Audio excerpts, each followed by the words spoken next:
Fala galera, esse é o nosso primeiro vídeo sobre dedução de equações na ciência e eu trouxe como primeiro vídeo a dedução do raio de Bohr, a dedução que consiste na distância entre a primeira órbita aqui, ou seja, a distância entre essa primeira órbita até o núcleo no átomo de hidrogênio. Nessa primeira órbita, no átomo de hidrogênio, temos apenas um elétron e no núcleo temos apenas um próton.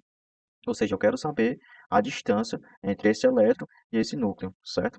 É o seguinte, pessoal, no átomo de hidrogênio, temos um núcleo que é positivo e temos o elétron que tem carga negativa. E como vocês sabem, positivo com negativo tem ali uma certa atração.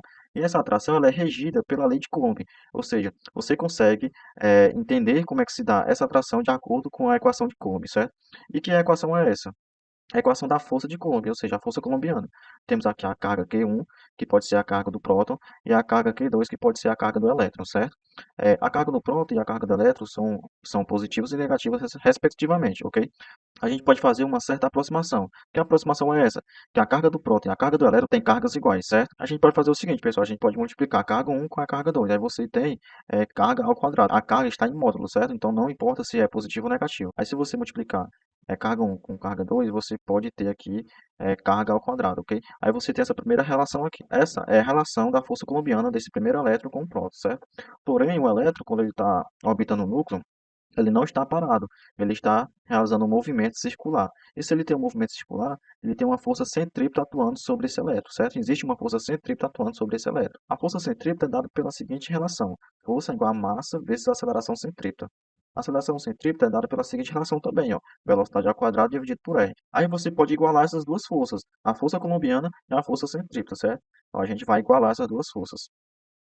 Daí a gente tem a seguinte relação, ó, a força colombiana é igual à força centrípeta, certo? Aí você substitui essa aceleração centrípeta aqui, ó, aqui, certo? Aí você tem a seguinte relação.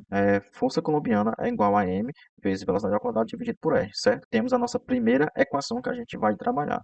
Porém, a gente precisa aqui nessa equação simplificar, né? Você pode, ó, cortar esse r com esse r e você tem a equação 2, certo? Mas a gente precisa de uma relação para a velocidade do elétron, certo? A gente precisa de uma relação para a velocidade do elétron. O que que a gente pode fazer?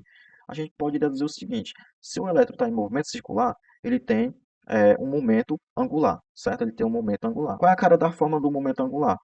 O momento angular do elétron é dado pela massa vezes velocidade vezes o raio. Esse é o momento angular clássico, certo? Esse é o momento angular clássico. Porém, quando o Bohr estava estudando um átomo de hidrogênio, ele deduziu o seguinte: ele pensou, né? E se eu falar que o momento angular do elétron não poderia assumir qualquer valor?